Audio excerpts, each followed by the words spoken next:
It's morning in Arkham. The five of you find yourselves at the morgue, the medical examiner's office. You can hear the rolling of wheels against the floor, concrete floor, as a body is brought into the room. There are two people bringing it in. One, the old medical examiner of Arkham, who has seen a lot in his time. He seems almost bored by this, like it's nothing new for him. And the other person is Edna Price, your friend, doctor, which you've asked that she be here. She has the credentials, and it was an easy sell for you, Astrid. You are Curtis DuBose, Agent Hawkridge, Jeb Spiegelman, Astrid Elliott, and Luther Babson. And the five of you notice that this body, as it's brought out, is kind of at a weird angle, like they had a hard time straightening him out. It's brought towards you, covered in the sheet, and then it's revealed. His tongue is still out, although you can see that they've done some cutting as the sheet has revealed the chest, so they've entered into the chest and looked around. They've cut him up a little bit to discover what the cause of death might be. But his black tongue still protrudes obscenely out of his mouth. And the stench is difficult to deal with. We've got some of that stuff that they use on your nose to mask the smell, but it is pretty bad. Edna starts to work immediately, and she goes through, and she's checking his eyes, and she opens his mouth, and she's going through the body. And as she does so, I'd like you to introduce yourself, say your name, and perhaps your occupation, archetype, give a little description of yourself, and then maybe a little bit of what your character is thinking at this time. Okay, I'm Astrid Elliott. I'm a beat cop. First female beat cop in Arkham. Definitely looked tired this morning. Did not get enough sleep, as usual. Trying to remember what my dream was last night, but I can't quite put my finger on. Jeb Spiegelman, lawyer. Archetype is dreamer. I believe in capitalism. Kind of a twitchy guy wearing a suit that's one size too big for me. And I'm thinking right now that I could really use like a sandwich or something. Like I didn't really get a chance to eat breakfast before coming here, and now I'm kind of regretting it. My name is Agent Hawkridge, Agent Cecilia Hawkridge. I'm a federal agent, and my archetype is hard-boiled. And I am currently thinking that I want to throw up, but I can't let anyone know that I want to throw up because I just am tougher than that, so I can't show how much the smell is getting to me, but currently in my mouth there is a little bit of bile. Curtis. Curtis DuBose of South Carolina. Like his friend Jeb, also a dreamer. And most times Curtis is wearing very nice, fine things, and on this particular day he's changed into a navy blue suit, but he couldn't resist having at least one item of gentlemanly suaveness in his pink tie. Luther is a very large man, also a very young man. He's only 19 or just turning 20. He was a boxer, so his archetype is beefcake. And right now he's just kind of staring down at the body and trying to get himself accustomed to it as most he can, because he's kind of accepting that, you know, with all his money and resources, like he can now just sort of, or has to sort of just devote himself to this and investigating this. So Edna's doing her work, and she's muttering things as she's going, just keeping the tally as doctors do. The coroner himself, he's smoking a cigarette now in the corner of the room, barely paying attention.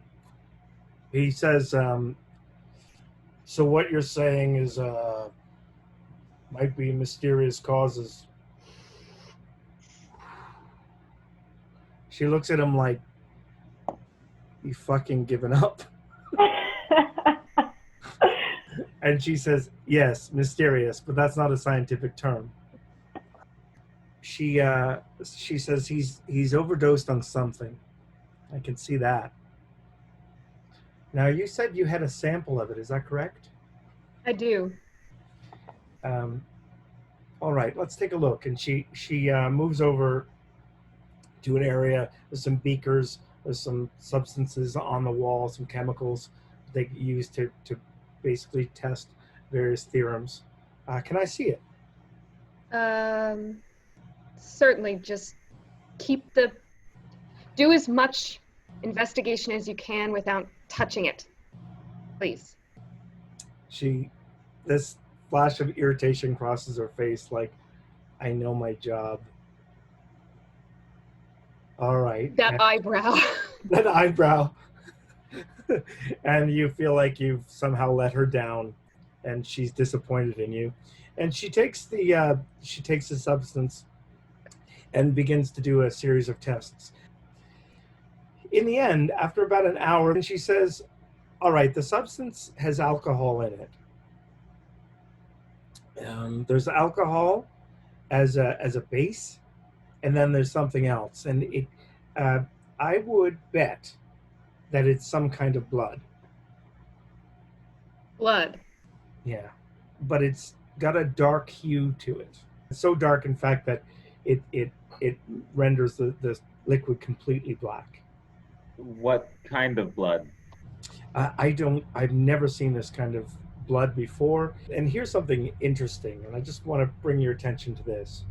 So she puts a little bit of it in a petri dish, and then she gets a dropper, and she puts a drop in, and then it sort of goes right into the black, and it separates it. Was that water, It is. Edna? It's water. So water separates the blood from the alcohol. It seems to. She says, look. She says you can see on the outer rim is the blood, and then there's a ring of alcohol mixed with water in there. I'm gonna turn to Curtis Dubois and say, trapped by a waterfall, right? Yeah, you are smart. Trapped by a waterfall. So what, we get a couple of canteens and then find where this blood is coming from and pour water on it? It might be a way to save someone who's on the verge, but I feel like, I don't know if we could help. We definitely couldn't help Resnick. Have you tried pouring water on Resnick? Did he get better? No, he did not. Okay. Did you find anything in him? This substance seems to go through his bloodstream and has turned a lot of his blood into a darker color. Is he contagious? I certainly hope not. Edna is like, this is fascinating. If you'll allow me to keep working on this substance, I would like to spend a few days researching it, and I can give it back to you when I'm finished. Okay, just please don't touch it. She shakes her head. I'm just... Like, I really cannot stress enough just to be cautious with that substance. There's some weird links between it and sort of weird magic shit. So if you could just, be careful. The coroner chortles when he hears magic shit. Is something funny to you? I just don't believe in magic. Look at this body. How do you... Okay, you know what? It's Friend, fine. magic is just like science. It doesn't really matter whether or not you believe in it. So. Well, we'll just agree to disagree on that one. And he puts his cigarette, and a few of the ashes fall into the body as he begins to move it out. Well, that was enlightening. Okay, I really need like a goddamn hot dog or something. I'm just so fucking hungry, and like, can we go somewhere that doesn't smell like this? I want to check to see if we have any charges have been laid against Paul Rogers. Yeah, Paul and if I can Rogers. get any information about him, like his address, last place he was seen, any contacts, that kind of. I'm actually going to ask Agent Hawkridge, what do you think of all this? Well, if you're going to find Paul Rogers, I'm probably going to come along with you. I think having an FBI agent will make it a lot easier. And then Luther, do you want to go grab like a bagel or something? Yeah, let's get some bagels. Jeb, Luther, and Curtis, you find yourself at a bagel shop in Arkham. It's pretty crowded. It's mid-morning and not far from the university. You know, it's Arkham, so everything is a short walk away anyway. However, you find yourselves sitting, in those counter seats, the three of you in a line. And in short order, you're given bagels, coffees, and do you want eggs? Breakfast items. The three of you are sitting there, and you find yourself shoulder to shoulder. It's fairly bustling at this time. Students are around, and there's a big buzz. It's so close to the campus that there's a big buzz about the missing students. Can I grab one of the people that are talking? Yes, you can. There's a guy. He's stick thin, and he's talking animatedly with two women who are students at Miskatonic. Evening, sir. Good to meet you. Or morning, I guess. Yeah, it is morning. What were you doing last night? Oh, Christ, you wouldn't believe me if I told you. Now, listen, I couldn't help but overhear you talking about these missing students. Oh, yeah, everybody's talking about it. It's a crazy thing in this town. Did you you heard any fun gossip about them? Well, I don't know about fun gossip. They seemed like they were part of the crowd that were into drugs. Right. So all of them. All of the missing people. Yeah, they're a bad crowd anyway. Those things don't happen to good people. Of course, yeah. Drugs are terrible. They're the devil's temptation or whatever. If I wanted to get some of these drugs, where would I go? Where? I don't know. Why would You I haven't know? heard? He looks at the two girls. I said, he doesn't. I don't know where I would go to get these drugs. Do you girls? And the two of them look at him like, no. Really? Listen, I'm not a cop. I'm just, The, I'm wondering if you've heard it. Look, listen. I'm a lawyer. I'm trying to help this community get rid of this horrible scourge of drugs and fun and music so that they can all get back to their boring Christian lives. So, when you say lawyer, he straightens up and he straightens his tie. I myself am in law school, so you and I we're I understand why you would be interested in this, but I don't know where to get drugs. I don't even know the first thing about it. can you tell me anything about these students other than they like doing drugs occasionally? Did they all hang out together? They, I think they knew each other, but they were all bad people. There was a kid, Paul, who used to hang out with them as well, and I think he went here for like half a semester 2 years ago, and has been hanging out on campus. Do you know where he is? just around campus regularly? Yeah, I see him come into the quad sometimes and talk to some of these losers, and then I see them. Then he leaves. He just comes through and, you know. Huh. Well, thank you so much, and the best of luck with your studies. If I can give you a little bit of advice, Yes, I'd love to hear some advice. you need to like let your hair down just a little bit. And it's not all like good people, bad people, drugs, not drugs. You got to serve everybody. The two girls look at each other like, finally someone said it. I sit back down with Curtis and Luther, and I'm like, well, I just basically did what those two cops couldn't do. So, sometimes you just got to be nice. A scent wafts by you. You're close to the door, which is open and propped up because it's an unseasonably warm day today. And the smell of lavender hits you. And you look over and you see that the woman that you had noticed before, Aseneth, is walking very closely to a professor. Looks like a professor, older guy. They're just walking together and talking animatedly. Hawkridge and Elliot. The two of you are in the records department of the police force. You're going through whatever you have on Paul Rogers. He's surprisingly clean. Paul Rogers, yeah.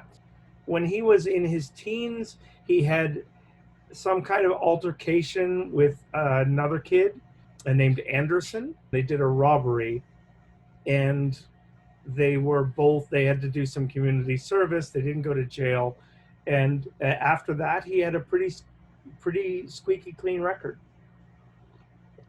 Arthur Anderson was the other person's name. Arthur Anderson. Yeah. Do we have an address for him? Yes.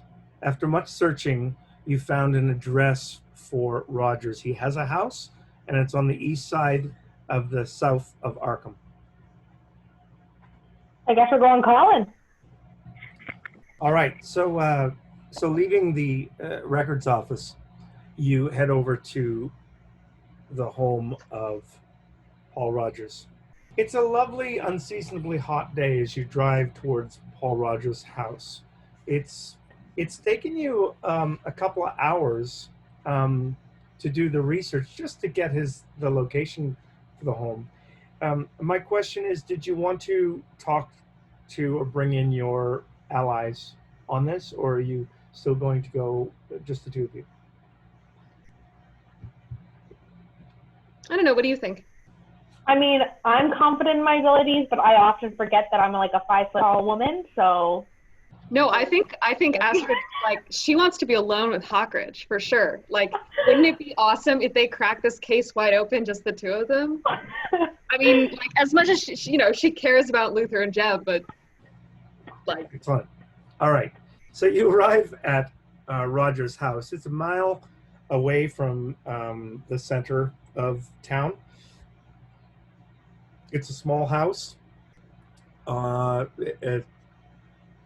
detached down a street that's it's fairly middle class. This is probably the worst of the houses on the street. So you arrive outside of Roger's house. There's no porch. It's a 2-level home, fairly narrow, and with a couple of steps leading up to the door in front. It's painted dark green, and its roof has got moss growing on the top of it. There are curtains, and they're drawn, and it's dark. It is noon. The grass hasn't been cut. There's only a little bit of a yard to it, and otherwise it seems like a fairly normal home.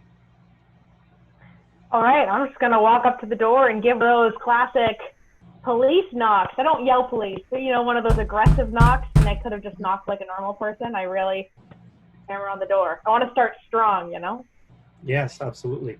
So silence greets you. So I do it one more time. Knock, knock, knock, knock, knock, knock, knock. And nothing. All right, let's find a way in, I guess. Can I try turning the front door handle? It is locked. Can I lockpick it? You want to lockpick it? Sure. I kind of do. I'm hard-boiled. I do whatever I want if it gets the job done. Okay. Locksmith. Does locksmith count as lockpick? I will allow it. Okay. I made a regular success. Well, that's good enough for this lock. What's your point of view here, Astrid? I think Astrid definitely believes in the spirit of the law more than the letter of the law. And to be quite frank, this is exhilarating, I think, for her. All right. So you came in through the southeast door. Actually, sorry, the north door. Right? And the living room is there. There's a windows at the back. The place itself, not particularly interesting. Not a place that you would think of as being the home of a drug addict. He's got a couple of instruments over there, like a drum, and he's got a couple of guitars. His dining room has a nice table, a couple of chairs. He's got some paintings on the walls. I kind of want to go forward and see if there's anyone in the house before I start snooping around. So can I stealth forward to the entrance to the next room? Stealth, sneak is the word I'm looking for there. Make a stealth roll, please. I fail hard. All right. Oh dear. You trip on an extra pair of shoes that is just placed at an annoying, surprising location. It seems like you were alone here. You're pretty sure, Astrid, that if anyone was around, they would have heard her say that extremely unladylike curse word that she used. Okay, cool. Then I'm going to turn to Hawkridge and said, I think we're in the clear. Should we take a look around? Absolutely. Otherwise, what was the point of wasting a bobby pin on this place? I'm going to laugh a little too long at her joke. Okay, let's look around. I just kind of give her one of those looks where you're like, okay. And then I turn and continue my job. I guess I'll roll a spot hidden for the living room. All right, you can both make spot hidden rolls. Oh my god. I got a hard success, baby. How did I fail? I'm going to spend 3 luck to make it a regular success, David. Hawkridge, you hear a slight thump sound from upstairs. I draw my weapon. What is it? I heard something. Upstairs. I will also draw my pistol. All right. And you move up the stairs. I am going to tell her, please don't pull a jab and just keep this low profile until we're sure what it is. Roger that. As you two move slowly up the stairs, we're going to switch to our gentleman. All right. So you find yourself in the quad of Miskatonic University, one of the places where people sit under the trees and they read the 1920s equivalent of Catcher in the Rye. So people are getting the chance to throw a little pigskin around and enjoy some of the summer. And it's co-ed campus, so they're flirting with each other. They're doing all the things that university students do in the late fall. And you feel like you stick out as a group. I feel like Luther already feels like even amongst his peers he kind of sticks out, and this is just making it worse that Jeb and Curtis are here. So Luther, did you ever go to school? Not college. Right, you learned everything you need to know on the streets, right? Yeah, in the gym. Okay. Well, damn. Curtis, how did we used to buy drugs? I never bought any drugs. You know, it's okay. You're among friends. I understand. I'm considering. Perhaps we just ask. I don't know. It looks like there's a lot of like squares here since we were of this age. You can see a group Can of I- students sitting together. There's about 5 of them, and they're in the corner of the quad. They seem like a fairly bohemian bunch. Okay. Shall we go introduce ourselves? Yeah, I mean, we're here. We gotta do Yeah. something. Problem with that? Okay. Luther, don't do that weird thing that you were doing earlier. Just like talk like a person. Yeah. I don't know what came over me. It was, All right. And like, you know, maybe like flirt it up a little bit. You know, you got those big arms, just use them. how? Just like look like you're thinking about something semi-sexual all the time. Luther, like, hugely blushes. Before we go over there, gentlemen, these bohemian folk, were any of them at that party you were at? Make a spot hidden. Ooh, that's a good point. Who got the better roll? Luther. Luther, you are certain that one of the women with her back to you is Astrid. This is that lady you met the other evening. And how did that go? I think it went great, really. She's a bit creepy. Well, perhaps I should take the lead on this one. I'd be... Okay. All right, yeah, just she's weird. Just keep your guard up. Weird, that's perfect. Just what I like. And I start sauntering my way over there. Well, hello there. And she says hello to you, Curtis. Very nice to meet you, face to face. Smiles. She smiles and she's radiant. Far more stunning than what my friends have described you as. Oh, so I am the talk of the town. Apparently you are. And apparently my friends had no interest in your game. I like games like that. Mr. DeBose, your reputation precedes you. Oh, well, thank you. I've read some of your work. Oh. They are rare. I do not take any pleasure in fame or fortune. Somehow I doubt that. You're looking for someone. Well, certainly. Certainly we are. We would be very much interested in learning a little more about this friend of yours. He's not a friend. How do you know this young man? He's just a part of the community. In fact, 3 of you are so blind. It amuses me. Blind? Well, this is very intriguing indeed. Is this young gentleman right in front of my face? She points. He's right over there. I pass her a card for my business. These gentlemen here are always aware of my whereabouts. If you need to contact me, they use the telephone or the address is listed there. This is perfect, she says. Glad to have something from you. And she turns around and she turns her back to you and strides away. Very lovely. Well, gentlemen, looks like we are in luck. That went well. That young man right over there.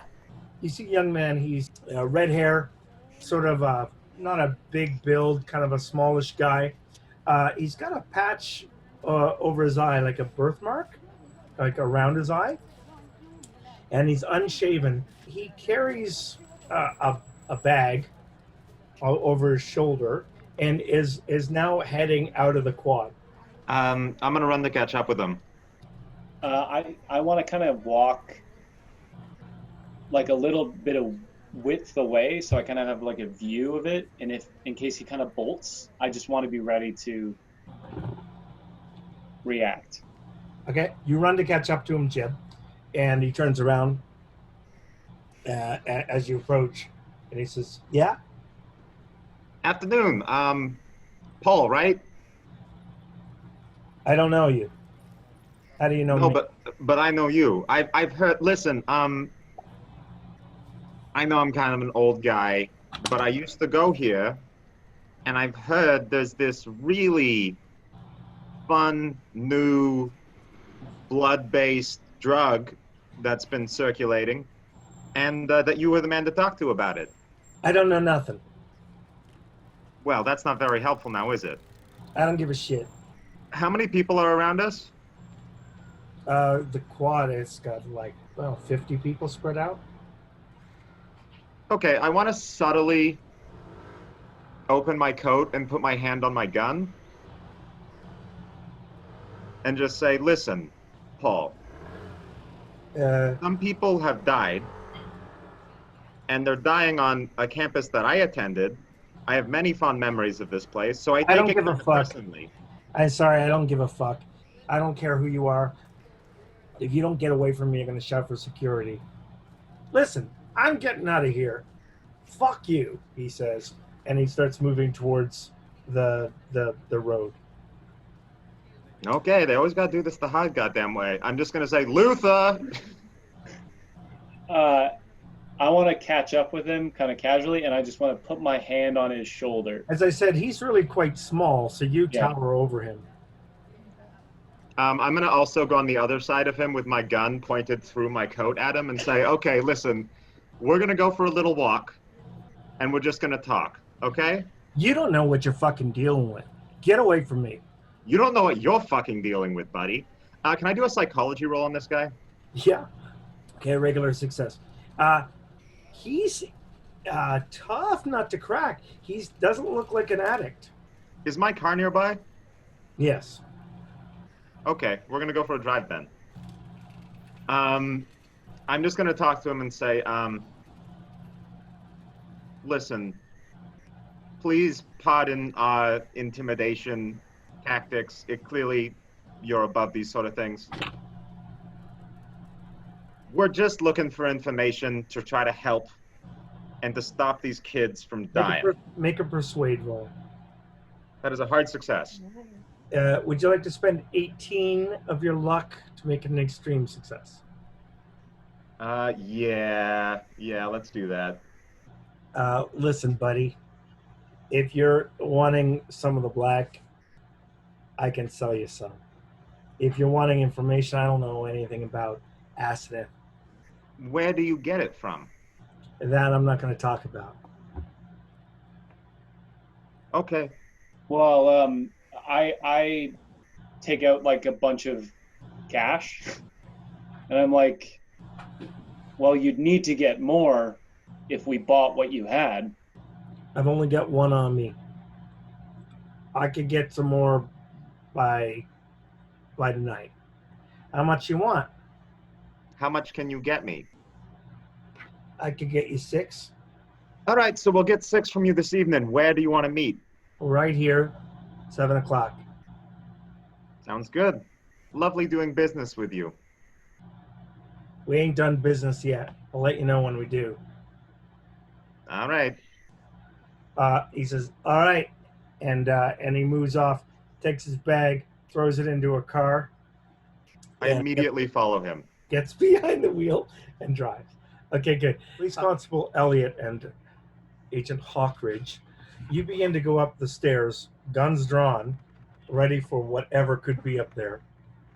There's a light at the top of the stairs that shines down and kind of blinds you with the sunlight. And you make it safely up the steps. You look, turn the corner, and you see a hallway, 3 doors, and then there's an attic, drop-down attic as well. Awesome. What would you like to do? Can I make a spot hidden? So, sorry, we're in a bedroom right now. Is that what you just said? No, you went up the stairs and you're looking at 2 doors leading to bedrooms, 3 doors, sorry, leading to what you would assume to be bedrooms. And then there's an attic that you would pull the thing down and go up the stairs. As much as I would love to just run up that attic, I feel like we should secure this level to make sure there's no surprises. So I'm going to gesture towards the bedroom doors, and I'm going to go to perhaps listen at the closest one, just to make sure there's nothing in before I throw that door open. I'm going to spend 4 of my luck, though, just to make that a regular success. You hear some movement from upstairs, from above you. Okay, I do a very professional federal agent kind of let's check upstairs motion with my hands. You pull the string down, and then it gives you access to the handle, and then you pull the handle down and a set of steps, and the darkness up there is complete. There is no light. I had a book of matches. Yeah, that's fine. Yeah, if you want Can I like that? to, you can. You don't have that much time. You open up a mattress and you light it. Agent Hawkridge, make a spot hidden roll. You see a candle by the bed. Right, let's use a candle. I see you go to light the match, and I'm like, and I go grab it for you. The 2 of you walk up the steps into the attic.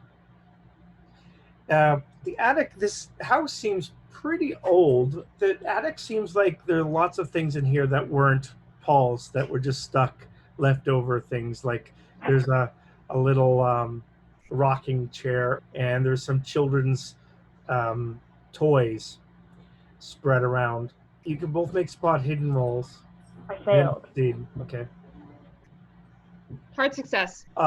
You're looking, and the creepy little rocking chair catches your attention, Hawkridge. It reminds you of something about your childhood that was not a great memory for you.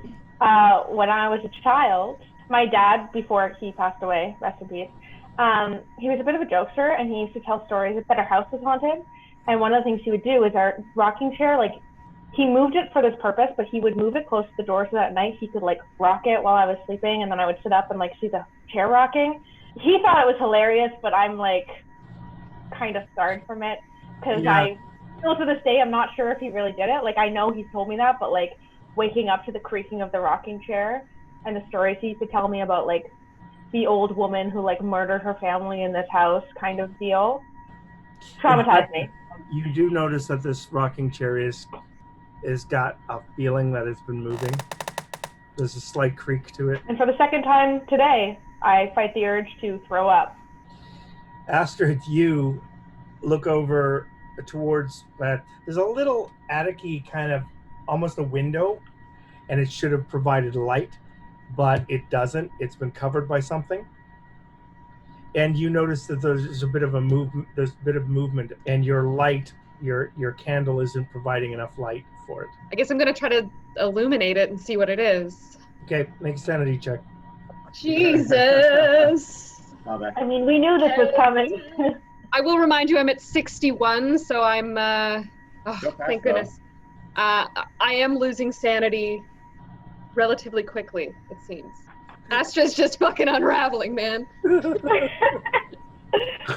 You flash the candle over. You think, you kid yourself that it's a raccoon at first, but it's not a raccoon. It's some sort of bony kind of skeletal figure. It's got wings. Ugh. And it looks at you and goes, and then you sort of recognize it. You're like, I think I've seen something like that before. It starts flapping its wings, smashes through the window, cascading a light all over the place, startling you and Hawkridge, and the thing just flies out the window. It is definitely a Bayaki. And it's gone. I can't fire after it? Make an extreme success. Okay. With I hope you get it. Pistol. 8 luck to make it. Yeah, Oh, I'll do it. 8 luck. Yes, it's an impale. Yes! Knocking out of the sky. You watch it, and it's almost cinematic in the way that you aim as it's fleeing, and you fire, and it looks back at you, and its eyes burrow into your soul. You almost stop breathing, and then you hit it, and it disappears. Hell yeah. Astrid's gonna be like, yes! And Hawkridge missed all of that. She turned around and it was already over. A gun was fired. That's what you know. And Astrid, you saw it like almost dissolve and go into different pieces, which melted away into the ether. Oh, it's not dead. It's coming back for me. So I turn around and I go, what the hell was that? You hear it? Well, I heard something and you shot at something. What did you just shoot at? It doesn't matter. It's got away. I'm assuming it's not Paul. No. Not human. And we move to the folks following. Anyone have any drive auto skill that's particularly good? Not particularly good, but better probably than everyone else. And it's my car, so I'm driving. I'll spend 10 luck to make it a regular success. I mean, I think Jeb's been followed by people before, so I feel like he's trying to do the same thing, which is like keep like a few cars distance all the time, just sort of in between you and the other people, and just keep an eye on that car. Keep your distance, but don't look like you're keeping your distance. He's taking a circuitous route. Okay. I'm gonna look over at Luther and Curtis and just be like, I have a sort of a personal question for you guys. I'm still cool, right? Oh, absolutely. Like, I just feel like I've been losing my edge a bit. Like, you're around all these college kids, and they're just, they're on it, and that Astrid made me look like a dick. And then this guy made me look like a dick. And I just feel, When we were in school, we were cool, and perhaps you have become a bit of a dick. That's so helpful, Curtis. Thank you. You're always throwing people squares. I think you should just not worry about it. That's nice. I like that. And finally, you find yourself, or you see that he drives into this, down the street and to a sort of a detached home about a mile away from where you left him. And suddenly, you hear a gunshot. It comes from inside the house. You can see Paul. He stops and he looks around like, what the hell was that? Into the attic. The two of you are well, how are you? Agent Hawkridge is still feeling not shaken by the gunfire or the thing, because honestly, magic isn't really in her vocabulary yet. But I'm still kind of shaken with the rocking chair thing. I keep glancing at it and wondering if it's moving by itself. I think Astrid's still staring out the broken window. She wants to see. She's sure that it's going to reappear at any moment. And then after about a minute of staring out, I think she's going to lower her gun. You actually don't get a minute. You see a familiar vehicle across the street. It's Luther, Curtis, and Jeb trying to look inconspicuous. I think I'm looking out and I say, oh, for God's sake. Why did I call him? I'm going to turn around to Hawkridge and say, the Three Musketeers are across the street and they're eating bagels. Well, I'm going to make the deduction here that probably means that the guy we're looking for is coming back home. So I guess we got to make a plan real quick. The three of you across the street, you see him. He looks at his door. He hears the gun, and he bolts. He's moving towards his car. Okay, we let's intercept him. You run after it. You run towards him. His move is 8. Yours is 9. So you're automatically faster than him Jeb, and you're very close. You easily catch up to him. What do you want to do? Okay. Can I make do I make a brawl roll? You do at an advantage because there's another combatant with you trying to do the same thing. Okay. So Okay, you grab him, and you've got him. He's swearing at this point, and he's, get off me, fucking get off. You know, we wanted to do this the easy way, and then you had to make it hard. He spits in your face. Well, that. Okay, Luther, I'm going to shoot this dude right here. You guys are trying to intimidate him, but he obviously has something that he's more afraid of than you. Okay, well, take him inside. Let's talk to him. At this point, Hawkridge and Astrid, Elliot, you guys both know what's going on down there. You see him get captured by these three. What would you like to do? I head back downstairs. All right. You as well, Astrid? Can I do a spot hidden up in the attic? Extreme success. I'm good at one thing. There's a little bag to the right of the hatch where the attic opens, and you can see dust around it has been moved, like it's been put there recently. Okay, I'm gonna pick it up and look inside of it. Inside you can find, you see there's a few bottles of black liquid. Okay, I'm gonna put that right in my pocket. All right. And I'm gonna head back down. Excellent. I also am going to take my police badge and put it out of sight. All right. And so you're all reunited downstairs. You grab this guy, cursing and swearing, and the five of you find yourselves in Paul Rogers' living room with Paul Rogers. I'm going to sue you. I'm going to sue the fuck out of you. How dare you? How dare you? Okay, listen, man. I got you red-handed trying to sell me drugs. So you're going to drugs. go... It ain't drugs. It's not illegal, you idiot.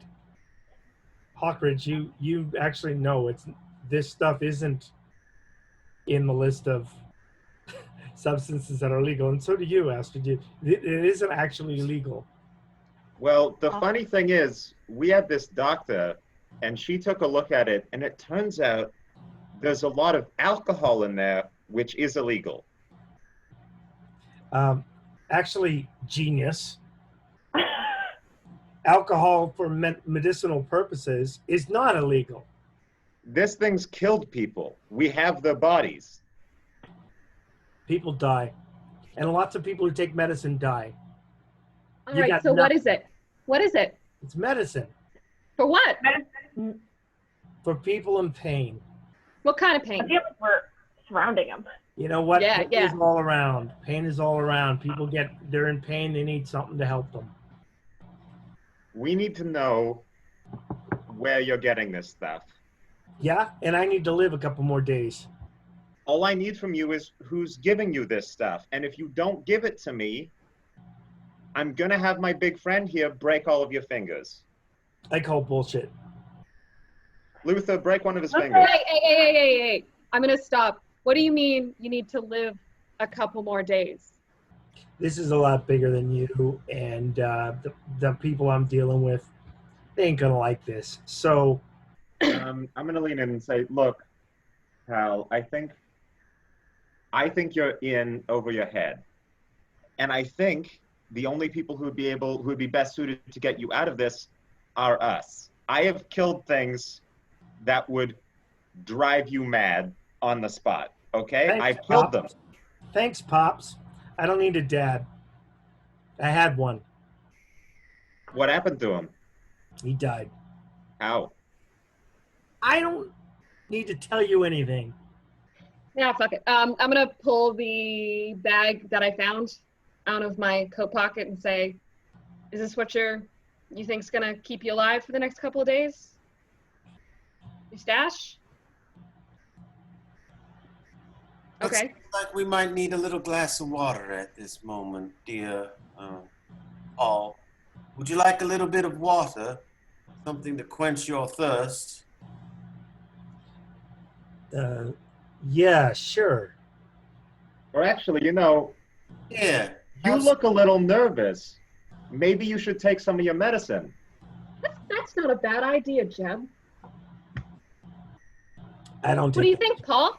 I don't take that shit. But you said it's good for pain, right? I'm not in It's not a pain. drug. It's not bad for I you. ain't in pain, lady. Oh, But it's well, good for all you're, sorts of things. I mean, Luther was holding you pretty tight, and he's a big guy. You must be hurting a little bit. And your dad, I mean, that was hard, wasn't it? Hey, Luther, would you mind holding this guy down? I can give him his medicine. Yeah, I go up, I put my hand on his shoulders, and I say to him, like, don't make me do this, Paul. He's hesitating. Okay, I'm going to take one of the vials out and pop the cork and say, ready? Open up. Fucking hell. Should I Okay. intimidate? Roll intimidate? Yeah, make an intimidation. Regular success. And I'm going to make it a hard success and spend 1 luck. So you bring the liquid right up to his lips, and he's backing away. Like, he does not want it. And he says, fuck. All right. Get the shit away from me. I'll talk. The guy you want is Dover, not me. Jacob. He's the guy who makes this shit. And And where where does Dover live? Dover? He's in an apartment across town. Can you give us an address? Yeah. But I don't want anything. You guys got to get out of here. He's a dangerous guy. As Well, far like as we're this- concerned, you had nothing to do with this, as long as you give us an address. Oh, he knows already. He knows that I said something. I'm in trouble. We'll take care of it. He's got eyes. He's got eyes everywhere. What do you mean, eyes? He's watching us right now. How? I don't know. He knows everything I do. He knows everything every move I make, he knows. Asna? Yeah, that does remind me of someone. Do you want to come with us? No, I don't want to come with you. I want to get the fuck out of here. What would you intend to do if we left you here? You heading for the hills? You running away? Yeah, I'm leaving town, you idiot. You think I want to stick around here? It's a death sentence if Dover finds out I said anything. I think we should just let him go. I mean, That makes 2 of us. yeah, okay, no one fucking asked you. Can I ask him, you know what was in your attic? He leans forward. He goes, something with black wings. A bat?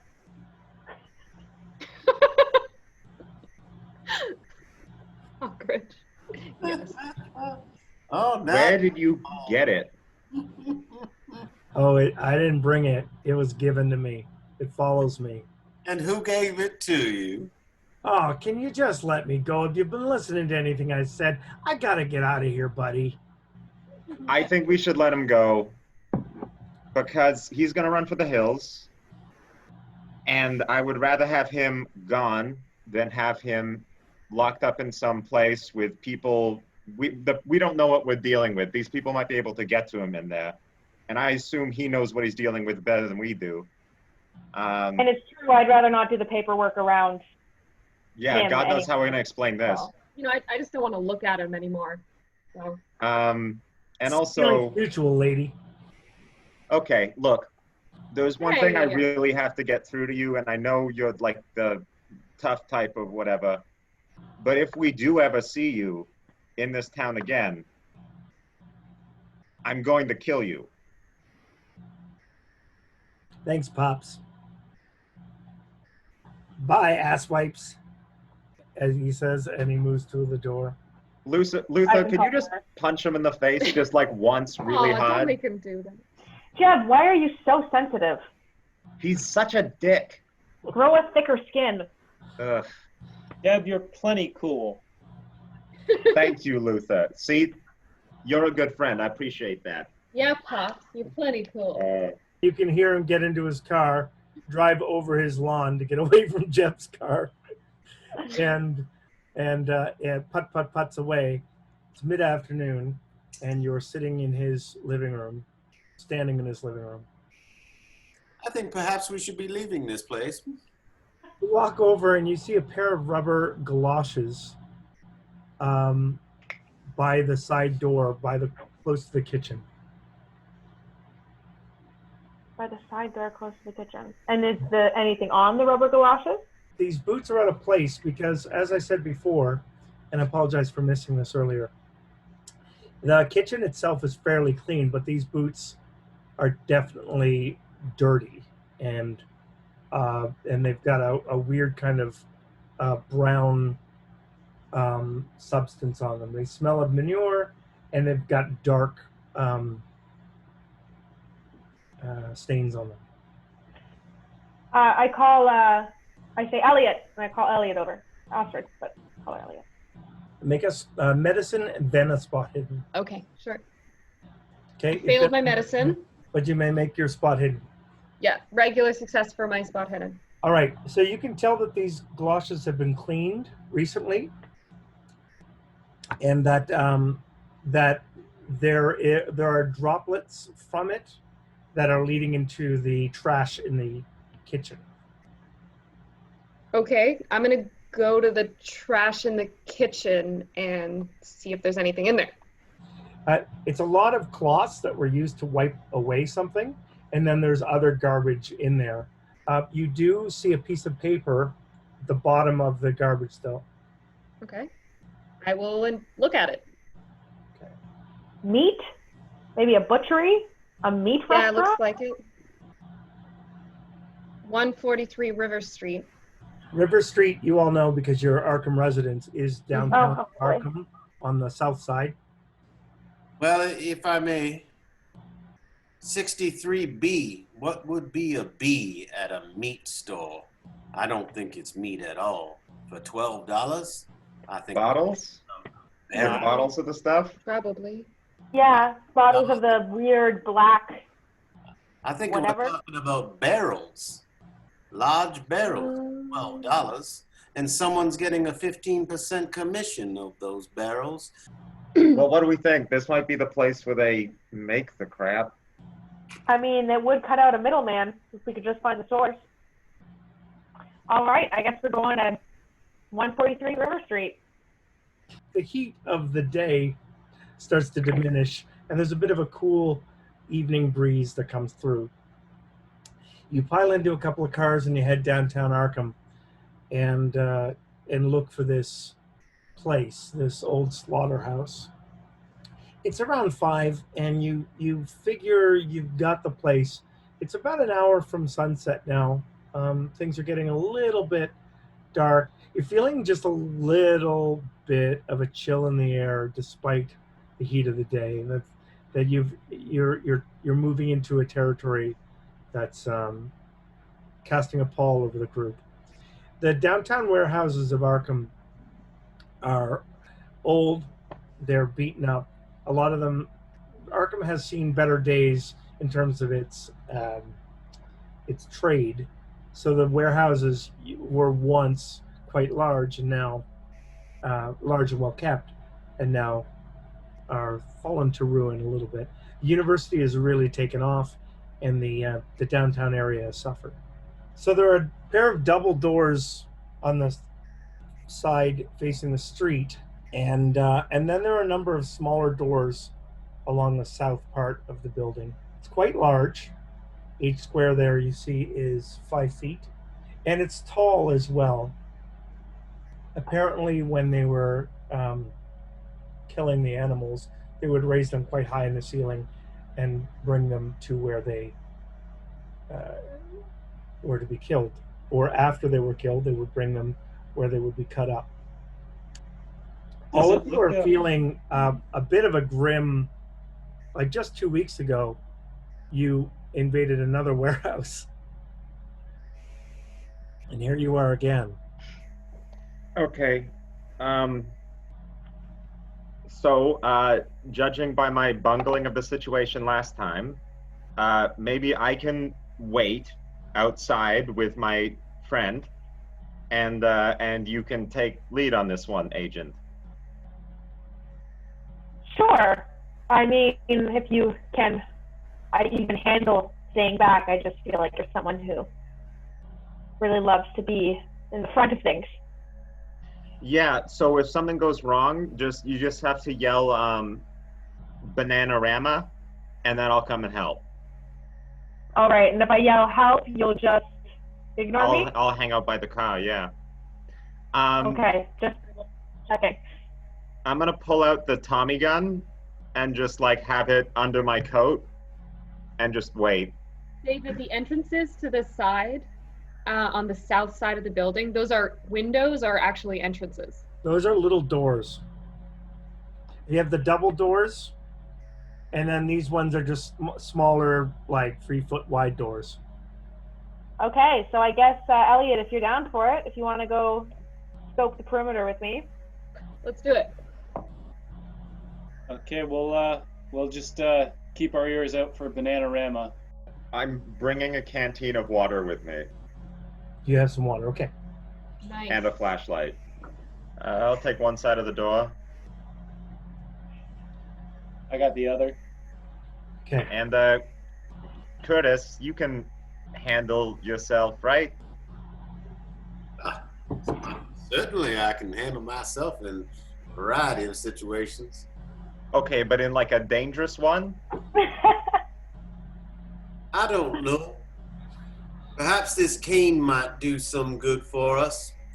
I start pulling the sword that's inside the cane. Then I put it back in. I think Is it I'll weird that I'm like attracted to you right now? I think you've always been attracted to me. That's why we're friends. That's fair. Cecilia and Astrid, you move to the south part of the building, and you're moving down. There are doors. The doors have there's a little bit of a corrugated glass that you can't really see through. That's higher up on the door than would normally be, and then huge hinge-like or huge door knobs that are like really long. You pull them down. I'm gonna look at Hawkridge, give her a nod, and then try to stealthily open it. My gun is drawn. There's a creaking sound as you start working on it. Now I do this thing. Maybe we should do a spot hidden roll to see if any of the other doors look like unrusted. They're all equally crappy doors. Great. Okay, well, maybe we should just proceed then. I will open it. You open the door, and this room has a number of pieces of gear going up the sides, hooks. They look like arrowheads, like various implements hanging from either side as it goes down. And then there's one slate in the center of the room that's a steel smooth surface. This looks like some sort of room where they would poke and prod dead things. You can hear some conversation happening in the slaughterhouse somewhere. Ooh, can we tell which direction it's coming from? Yeah, it's coming from the east. All right. Do you want to sneak over? I kind of want to sneak over. Slaughterhouse itself. You can see that it opens up and the ceiling is quite high, and then there are tracks that go along the top that animals used to be brought through. You can hear a group of people speaking, and you can hear one guy says, "That's good, Dover. That's good. That's good." And then another voice say, Thanks. "Oh yeah, oh yeah. I know what's going on. I know what's going on." I think we're interrupting something. By the way, I pull my gun out as well. I'm gonna do a little peek, and guess what? I passed with a hard success. You can see Well, we're going to call the addicts blackheads because Aw. they're into the black. And you can see one gaunt figure with black lips just laughing and nodding his head. And apparently there are more over there that you can sort of vaguely see. I don't know about you, Hawkridge. I was thinking of maybe sneaking around into the next room that's right next to us. That's what I was thinking. Twins. I don't say it like that. I say it in my head like that because I've got to play it cool, and I go, same here. You hear a voice that sounds just a little bit higher pitched than the others. And and the voice says, "Oh, I'm watching. I'm watching. I know what's going on." And then another voice says, "That's one of the best things about you. You know everything." You're listening, wondering if you place the voice, and you hear a flutter. Flutter. Yeah. Oh no. And you look up, and you swore you could see something flying around the top of the structure. No. Like inside the warehouse? Yes. And then you hear the voice go, "Oh, it's watching you. It's always watching you." Yeah, I'm gonna like sink down against the wall, down onto my butt, and like. All right, let's go to the guys. So, guys, it's been a while. You've been the women went in. You haven't heard any gunshots, which is always a plus. But you've been waiting and waiting and waiting out there. What do you want to do? I'm so bored. Yeah, the eggs were really good at the bagel shop this morning. You should have had some. Yeah, I don't like eggs. You know, there's something weird to me about like eating like a tiny chicken baby. That's not the baby though. It's just the egg. Yeah, but like, you know, should we? Okay. Should we like watch some of the exits maybe? You know, I'm just gonna take a little peek. Where are you peeking? Through the main door. Jeb, you look in, and it's really hard to see because you're in the light and it's darkness. Make a listen roll. Can I make one too? Yeah. Hard success. Luther? Yeah. All right. You hear a voice say, "Oh, they're coming, and they want to see it." Jeb, did you hear that?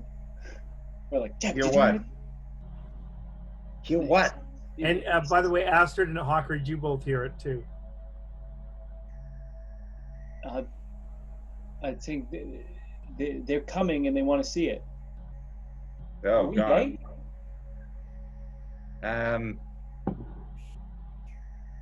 Well, now I don't want to go in there.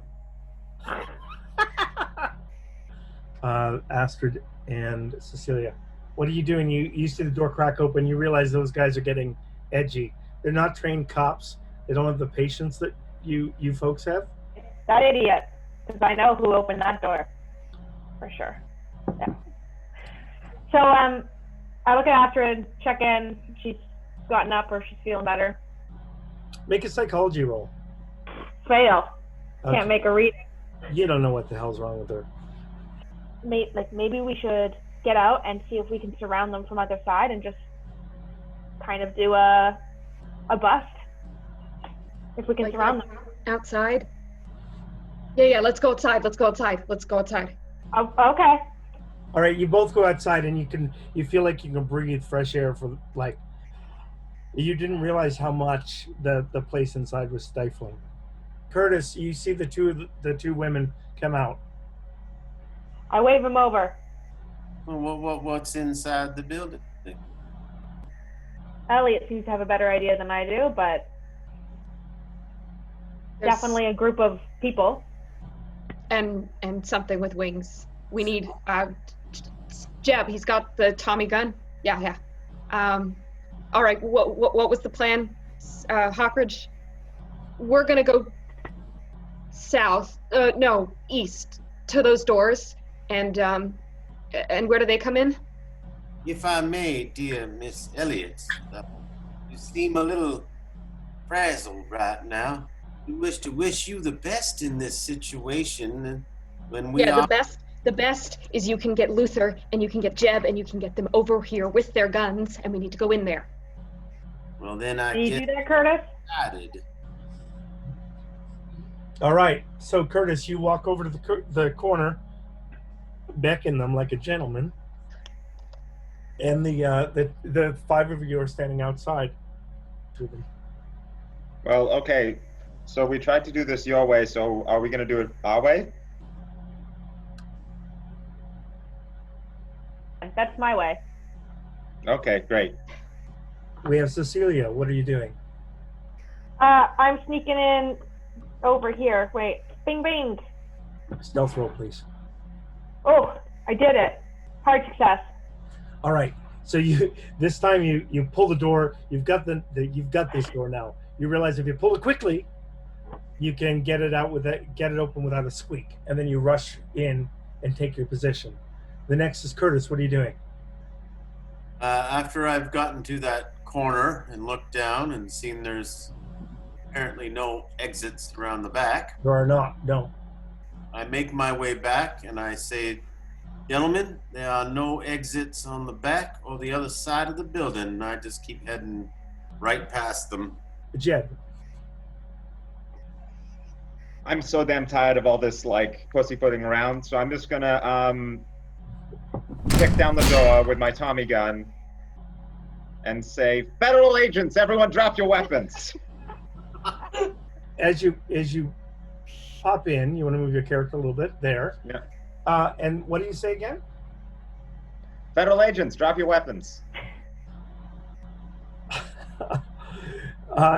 One guy, he's really huge. He looks over and he's carrying a rifle. And he looks at you and he laughs. He says, "We knew you were there."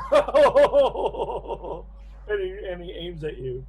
I'm gonna shoot him 3 times with my my Mauser. All right, 2 hits, 10 damage. All right, so you fired twice at him. He takes 2 hits. Blood erupts from him. He's laughing. His tongue is black. His eyes underneath are black, and he's got huge dark rings under his eyes, and his pupils are completely black. He opens his mouth. He fires. You take a bullet to the leg. 7 points damage. Christ. Blood splatters on the wall. He's not down.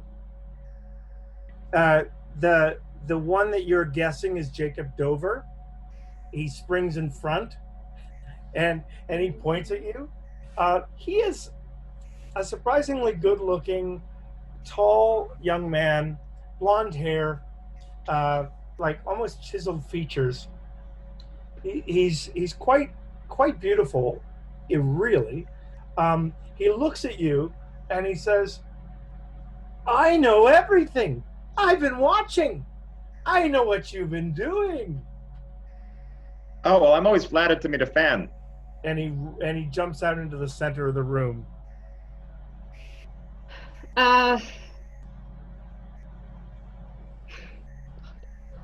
Cool. Astrid is going to look behind her. Jeb's already entered. Luther's there, and Curtis is beside her. She's going to look at Luther and say, "I'm sorry," and she's going to turn around and run to the corner of building. Luther Babson, what are you doing? How badly is Jeb wounded? He's taken a hit. There's blood that just splurts out and hits the wall. Can I pull Jeb out of the doorway? Yeah, you can. Will you? It's a Jeb. Are you going to go willingly? Yeah, sure. All right. Yeah, I want to fire. pull him into cover. Okay. Yeah. Which way? Left or right? So I want to move towards where Astrid is Okay. heading. Cecilia, make a sanity check.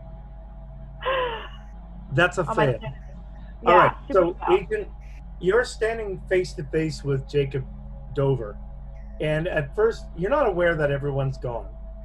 You just see you see him, and you've got your gun out. Yes. Yes. And you see this well-dressed, sort of refined young man, and he's standing there, but he's got this gleam in his eye. And as he looks, he raises his hand, and you almost see little, like, I would say, dark sparks flying from his hand. They go in, they fly around the room, and then you start to see that little bits of darkness are taking shape around some bones. This place has got tons of animal bones in it. Skulls, rib cages, all these things. And as he laughs and says something about seeing everything and seeing all, and Titzel, he mentions Titzel a bunch of times, you can see that the black starts to coalesce around the bones, and then this sort of great shape in the corners starts to form all around him and behind him. This thing may be 10, 15 feet high, about 20 to 30 feet wide, but it's all bones and black goo that's sort of mutating and turning it into some kind of wave-like creature. Way worse than a rocking chair. It is blowing your mind. You've never seen anything like this. It is horrifying and otherworldly. He mentions its name, calls it Raw Head and Black Bones. So I'm going to say I'm a little shaken, so I actually am probably going to back up. Curtis. Curtis was focused on going in this direction to the main front doors, and as he passes Astrid for a moment, just has something very brief to say. I have no time, but courage is what we need. So I go with my original purpose directly to the front doors, and I open them wide open. Make a sanity roll. Yeah! Oh no. Oh, that's a good roll. Extremely successful and gleeful at watching this crazy creation. You still lose one, sorry. I love it. You see, as I've said, you see raw head and black bones. Jeb. You're pulled behind the wall, and you see Cecilia come out, and she looks white. This plan's going great so far. I'm gonna lean around the corner and shoot my machine gun at him. At what? At Willis. Okay, go ahead. Hard success. Yeah. All right, so that'd be, and I was looking this up. So I only hit with half of the bullets, unless it's an extreme success. Okay. So roll for damage. Right, so that's 15 damage. Willis's guts and brains cover the rest of the blackhead behind him as you obliterate him. I clutch my leg and say, like, see, it's going great, Luther. It's going fine. Curtis, you walk in and you're looking and you see this horrific creature and you make your sanity roll and you're laughing and you can hear wings. Suddenly you look up and these two creatures from above descend upon you. They are bony creatures with fat wings. Both of them have tails that whip out. One grabs one of your legs, one grabs the other of your legs, and you get lifted up, pulled up into the sky with them. They're almost pulling you, and also the tails are sort of tickling your legs, and you find that you're having a hard time concentrating because of this feeling of jolting energy rushing through your body. You're lifted off the ground upside down. You're still carrying your sword. Take that, you creature. Oh, I missed. You did. And you're going to take some damage. Jacob Dover, he looks at Curtis, who's the only person here that he can see. and he runs into the middle of the bones and black, and he just reaches his hand out, and all the bones and black cover him. He becomes this the focal point of this creature of bones and blackness. The blackheads themselves, they're running over to Curtis, and they're clapping madly at him at the things that are carrying him up above everybody else. They're just enjoying the spectacle. Okay, I think between hearing what's going on in there and seeing Jeb covered in blood and Luther holding him, I'm gonna stop what I'm doing, take like a couple of big deep breaths, and I'm gonna move in through this door. Yep. And I want to try to take a shot at Jacob. Yeah, nothing happens. You fire into it, the goo, and it just disappears. I see Astrid run in, and then I'm not much of a shot, so I guess I just want to like shoot into the biggest collection of bodies, hoping I hit one of them. You're gonna fire into the random people that are drug addicts? Yep. Oh! You just killed. There was one of the missing kids. Oh.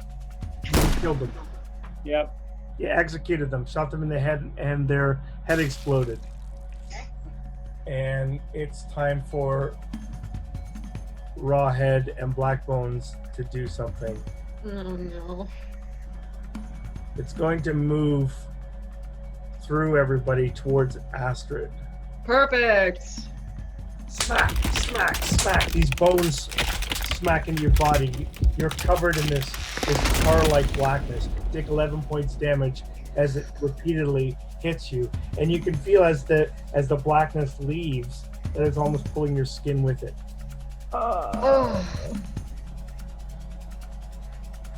At top of the round, Cecilia. All right, so I don't really know what's happening in there. I'm just kind of trying to figure out my shit. I take one of those, my hands are both my gun like this, and I'm like, and I turn and just run back in. All right, you see the scene. You can move your character. You see the scene as described, and you run right into the black bones and the raw head. You can see it, and it's mauling Astrid. Curtis, it's your turn. Curtis knows the moment. He says, "Save yourselves! Run! Run!" As he uses his talent with his sword, his rapid attacks, so he gets 2 attacks, attacking those monsters that are grabbing him. All right, so you slash at each of them. These things are screaming in your face, and they're tickling you, and it's horrendous. You're shaking. You barely hold your weapon. It's the most horrifying thing you've ever experienced. Okay, I'm gonna run around to where Luther went in. Yeah. I'm gonna say, "Holy shit!" and then I'm gonna throw my water on it. Okay. Make a throw roll. I really hope this works. Can I get a bonus? I'm like right next to it. Make your throw roll. Okay. Fail. Okay, so you throw your flask at it, and it doesn't open. It just goes flop. No, I meant open the flask and like. Splash it. It just goes wide all over the place. You look above the. You look from where you're standing. There's a hose at the top hanging from where they used to wash the floors. It's suspended. It's sort of hanging from the ceiling. You need to find where the pressure gets put on, and then you'd have to aim it. Okay. I'm gonna yell, hose up top. Don't worry, Jeff, we got ya. Okay. Night gone. The monsters get to tickle our friend. No. You're going to take some damage.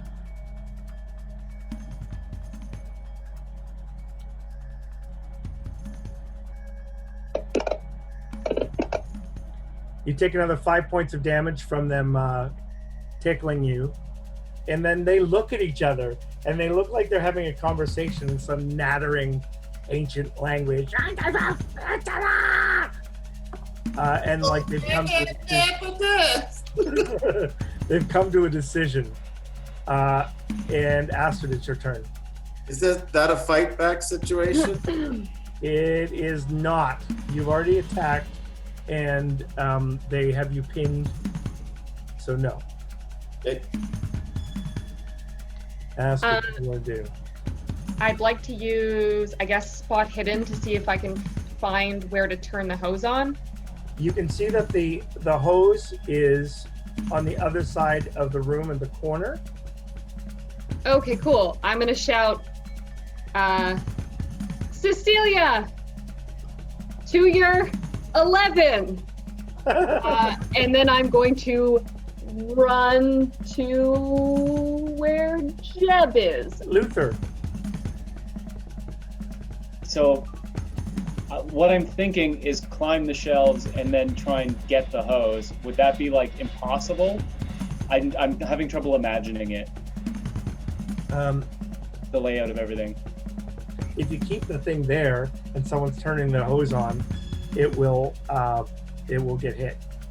I'm gonna keep it there. Okay. I'll keep it there, Luther. I'll go in and dodge. Okay.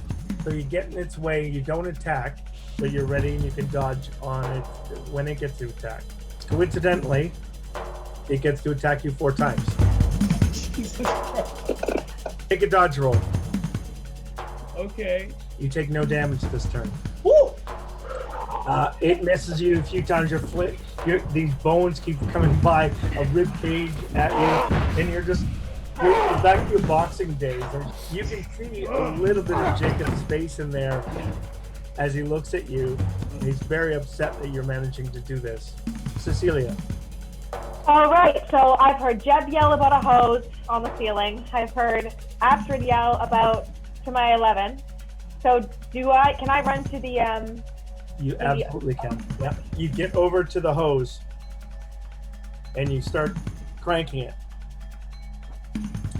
And you can hear a little bit of a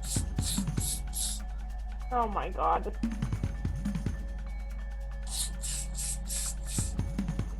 and you crank it more and you hear a as water enters in. Curtis, after having wounded these creatures, knowing a little bit more about their anatomy, is going to focus his attention on trying to make a critical strike on one of them. And that is a regular success Roll damage. for 8 points of damage. Bam! It flies off to the other side of the room, having been hit by your sword. The other one drops you. Oh! You can make a dex roll. Oh, crap. Oh no. At least I'm good at text. Poor Curtis. Ooh, 39! Nice. Success! Ooh. They drop you, and that was their plan anyway. And you end up hanging on one of the rafters. And at last, the first drip comes from the faucet, or from the hose, comes down. The second drip, and then the hose unloads on all of the blackheads and the black bones. As soon as it hits the black bones, the black starts to dissipate, and it just in an instant disappears along with the water. All the blackheads, they're acting like they don't want this, that this is awful for them because they're losing their buzz. And the 5 of them that are still alive scatter into the sides of the room like they don't want to have a bath. Jacob is completely covered in water, and the black bones dissipate.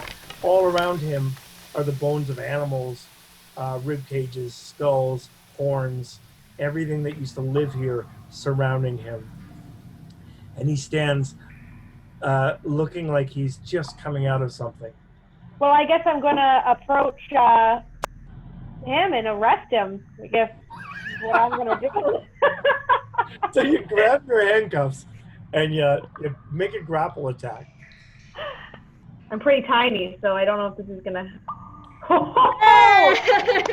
I'm just like, I am tired of this.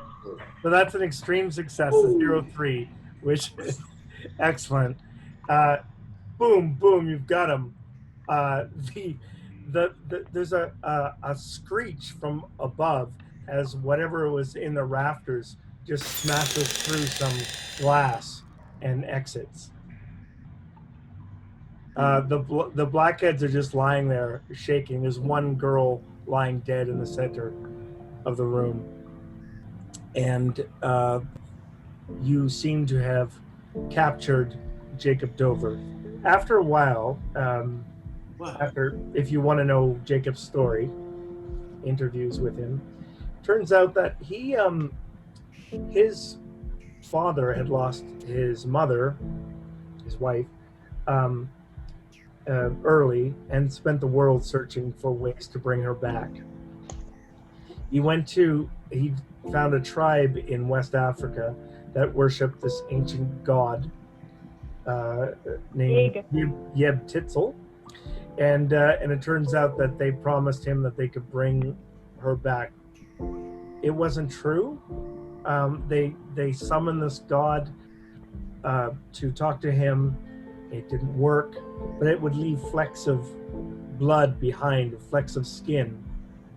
And when you took the skin and you turned it in the blood and you put it into alcohol, turns out it became this crazy kind of mix that allows you to go into the dreamlands and into the world of nightmare. And he found it really addictive and he started selling it. The dad did. And then when he died, the son took over the business. Son's motivation was primarily anger at having such a shitty childhood brought around the world by his dad. Jacob's actually a pretty sad story if he weren't such a prick. Well done, guys. That was nice. Nicely done. It's a harrowing final battle. Oh man, that was nuts. All right, see you later, David. All right. Hi, David. Thanks so much, everybody. Thanks. Bye-bye.